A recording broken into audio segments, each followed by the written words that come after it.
ولو أنهم إذ ظلموا أنفسهم جاءوك واستغفر لهم الرسول لوجدوا الله توابا رحيما. صدق الله مولانا العظيم. قال النبي صلى الله عليه وسلم أنه قال: اللهم اغفر للحاج ولمن استغفر له الحاج. ويا أيها الحاج أوصيك كل الوصية ألا تدنس حجك بمعصية. وصدق رسوله النبي الأمين الكريم ونحن على ذلك من الشاهدين والشاكرين والحمد لله رب العالمين. رب صل وسلم وبارك على وسيلة جمال حضرت علماء کرام مسلمین کرام اور نظام حضرت مسلمان وقدرشین مستران مسلمان معاملہ السلام علیکم ورحمۃ اللہ تعالی وبرکاتہ. وعلیکم السلام ورحمۃ اللہ. مولا رب العالمین মুরাকিবিন আলাইহিস দরবারে লাখ কোটি প্রত্যবে তাআলা সুমার শুকরিয়া আদায় করছি যে মহান রব্বুল আলামিন আমাদেরকে মাহে সফর মাসে দ্বিতীয় জুমা আদায় করার জন্য পৃথিবীর শ্রেষ্ঠতম জায়গা, পৃথিবীর শ্রেষ্ঠতম ঘর গৃহ বাইতুল্লাহ চট্টগ্রাম মসজিদের মধ্যে আসার প্রসার তৌফিক দান করেছেন। সেই মহান মুনিবের দরবারে শুকরিয়া আদায় করছি। উচ্চ আওয়াজে বলি আলহামদুলিল্লাহ। অসংখ্য সালাম হুজুরে কায়নাত সরওয়ার আলম নূরে মুজাসসাম নবী মুহাম্মদ রাসূলুল্লাহ সাল্লাল্লাহু আলাইহি ওয়াসাল্লাম নুরানি দরবারে প্যারা হাজরিন, পবিত্র মাহে সফর, আজকে দ্বিতীয় খুতবা, দ্বিতীয় জুমা। আজকে খুতবাতুল নাবাতের মধ্যে কোরআন পাকের যে আয়াতে কারিমা চয়ন করা হয়েছে সে আয়াতে কারিমা আমাদের জন্য অত্যন্ত খুশখবরি প্রদান করেছেন। আলহামদুলিল্লাহ আলহামদুলিল্লাহ। উম্মতের জন্য খুশখবরি হচ্ছে আয়াতের মধ্যে মানুষ যখন জমিনে আসে নিষ্পাপ হয়ে জমিনে আসে, কোনো পাপ থাকে না। কিন্তু মানুষ যখন জমিন থেকে চলে যায় জানি না কে কতটুকু পাপ নিয়ে জমিন থেকে বিদায় নিয়ে যায়। কেউ কারো পাপ ওজনে মেনে করতে পারবে না, ওজন করতে পারবে না।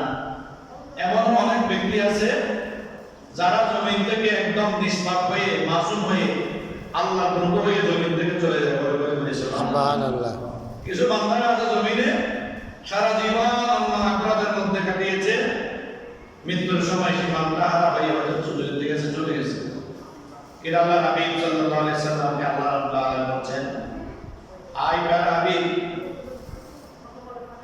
আমি নবীর উম্মত পাঠাইলাম, বান্দা পাঠাইলাম, আপনাকে নবী হিসেবে জমিনে মনোনীত করলাম, শেষ পয়গম্বর হিসেবে আপনি জমিনে গেলেন। আমার বান্দারা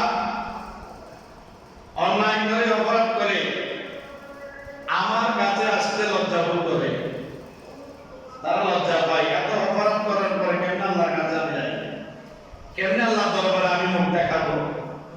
আল্লাহ বলছেন সেই জন্য আপনাকে মাধ্যম করে দিয়েছি। সুবহানাল্লাহ।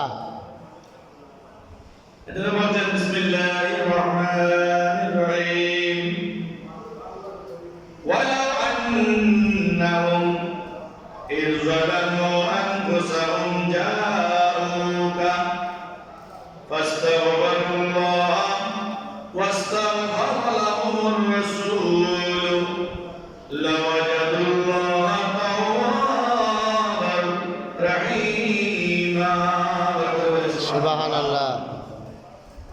আল্লাহর কোরআন, পবিত্র কোরআনে মাজিদের আয়াতের মধ্যে আল্লাহ বলেন, আয় আমার মাহবুব নবী শুনুন, শুনুন, আমার বান্দারা নিজেরাই নিজেদের উপর জুলুম করবে, নিজেরাই নিজেদের উপর অন্যায় করবে, গুনাহের কাজ করবে, অত্যাচার করবে, অপরাধ করবে, গুনাহ করতে করতে করতে করতে পাঁচ মতুল্য তারা গুনাহ করে ফেলবে। যখন তারা নিজের ভুল বুঝতে পেরে আমি আল্লাহর দরবারে আসতে লজ্জা বোধ করবে, আমি আল্লাহ তাদেরকে মাফ করব কিনা, এত বিশাল পাপ হয়েছে, আল্লাহর কাছে কিভাবে আমি মাফ চাইব, ক্ষমা চাইব, এই চিন্তা ভাবনার অন্তরে যখন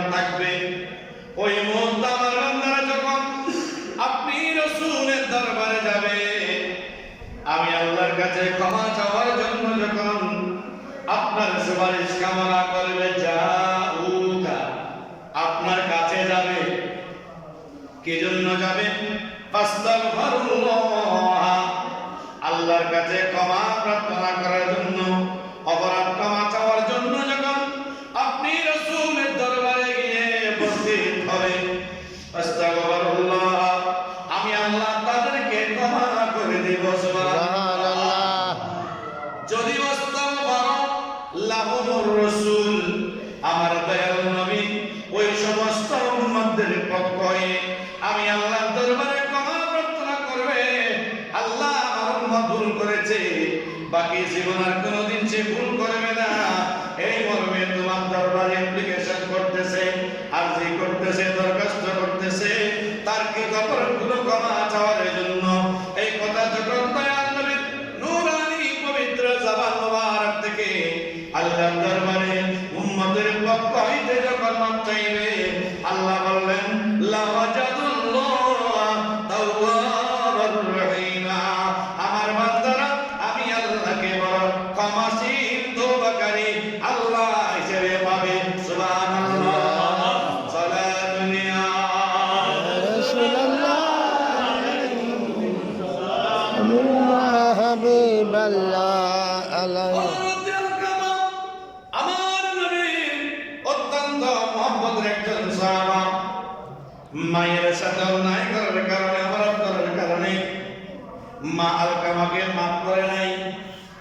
মায়ের কাছে মাফ চাওয়ার পর আল্লাহর ভয়ে মায়ের কাছে মাফ চাওয়ার পর মা তাকে মাফ করে নাই, ক্ষমা করে নাই। যখন মৃত্যুর সময় করে আসলো, আমার দয়াল নবী মাওলা আলীকে পাঠিয়ে দিলেন, যাও যাও, আলকামা কিছুক্ষণ পরে জমিন থেকে বিদায় নিয়ে যাবে, যাও আলকামাকে কালেমার তালকিন দিয়ে দাও। সুবহানাল্লাহ।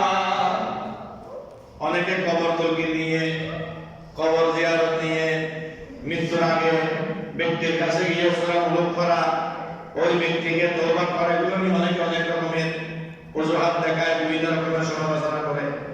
আমি বলবো যে কাজগুলো করলে অপরাধ হবে না, অন্যায় হবে না, বরং সওয়াব হবে, মানুষের কল্যাণ হবে, সেই কাজগুলো, যে কাজগুলো আল্লাহর নেককার বান্দাদের কাছে পছন্দনীয়।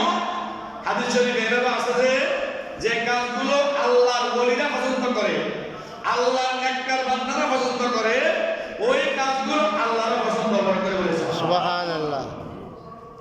হযরত আলকামাকে কালেমার তালকিন দিচ্ছেন, আলকামার জবান থেকে কালেমা বের হচ্ছে না।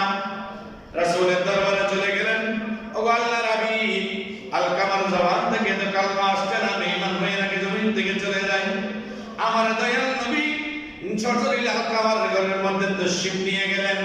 ও আলকামা, কালেমা পাঠ করছো না কেন? আলকামা বলছে, দয়াল নবী, আমার জবান থেকে কালেমা আসতেছে না কেন আমি জানি না। আমার নবী বললেন, আলকামার কোন আপনজন আছেনি? বললেন, হ্যাঁ, আলকামার একজন আম্মা আছে, যাও তার মাকে ডেকে নিয়ে আসো, বল আলকামাকে ক্ষমা করতে। মার জবান থেকে বলল, আলকামা জমিন থেকে চলে যাক, আমি আলকামাকে কোনোদিনও ক্ষমা করব না। আমার নবী বললেন, কেন ক্ষমা করবে না? আম্মা জান বললেন, সে আমাকে এমন একটা কষ্ট দিয়েছে, যে কষ্টের কথা মনে পড়লে আমার আসমান জমিন উলটপালট হয়ে যায়, আমি তাকে কেন ক্ষমা করবো না? আমাদের বলেন, ঠিক আছে, তুমি যদি ক্ষমা না করো, বেঈমান হয়ে যদি জমিন থেকে চলে যায়, আমরা তাকে আগুনে পোড়াইতে হবে, জ্বালাতে হবে। সাহাবা কেরাম থেকে বললেন, যাও কাঠ সংগ্রহ করো। কাঠ সংগ্রহ করলেন, বিশাল কাঠের একটা স্তূপ করলেন, স্তূপের মধ্যে বললেন, আলকামার এখনো কবজ হয় নাই, এই কবজ হওয়ার পূর্বে তোমরা আলকামাকে কাঠের উপর তুলে দাও এবং নিচে দিয়ে আগুন ধরাই দাও, এই অবস্থায় আলকামাকে তোমরা জমিন থেকে বিদায় করে দাও।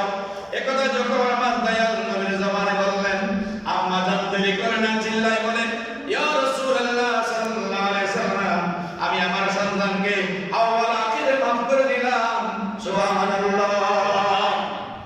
রাসূল বলেন, আমি যেটা চাইতেছি সেটা আমার সাহাবা, আমার সাহাবা হয়ে, আমার চেহারা দেখে, আমার কালেমা পাঠ করে, আমার উপর ঈমান এনে, আমার উপর একজন সাহাবা হয়ে কেঁদেছে, ঈমান হারা হয়ে জমিন থেকে চলে যায়। অতএব দয়াল নবীর কাছে যে ব্যক্তি পৌঁছে গেছে, দয়াল নবীর কাছে যে ব্যক্তি আপন হয়েছে, যে ব্যক্তি দয়াল নবীকে মহব্বত করে অন্তরে জায়গা দিয়েছে, তার থেকে বড় ভাগ্যবান, তার থেকে বড় মুত্তাকি, তার থেকে